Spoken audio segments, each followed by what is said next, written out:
I'd like to return, if I could, to immigration, because I think it's a topic we didn't quite, I think, complete our discussion about that, and it's definitely one of the big conflicts between the state of California and the federal government right now, and actually between the state of California and certain municipalities within the state of California about the issue of immigration reform. Now, states' rights advocates would say that California should be able to decide for itself on this issue. So, what do you say about that? They're pulling up Article 10. I go back to Article 1, which means we have to have, as citizens, as citizens, one of our rights is to have safety.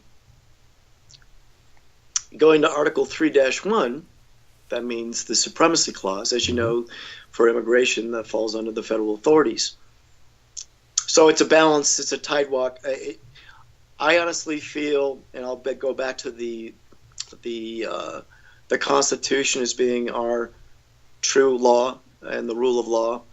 I believe that it falls within their purview, immigration. However, the Article 10 is the question. How do we get around it? So that's where SB 54 came in, under Kevin De Leon. So to address your question, I think if it would fall under the federal authority, that's really my position.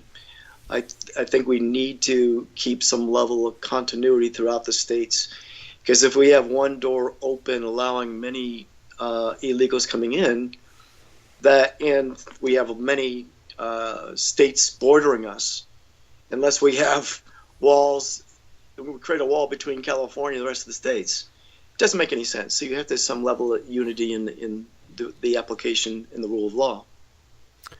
It's interesting to me because, I mean, there's always been this idea that the idea of a very strong federal government historically in recent U.S. history has really been more of a democratic, more of a liberal idea. And this idea of small government and states' rights has always been more of a conservative Republican idea.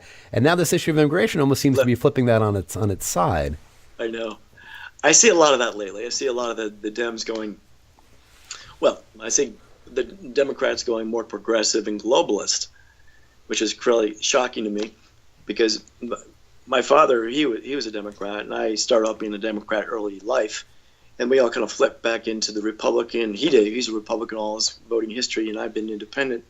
But it's really hard to say now. If you honestly think back, there's so many changes in the platforms of the party. You look for some level of consistency and common thread. You see kind of like it bounces around. So I don't know where to go with that one, honestly.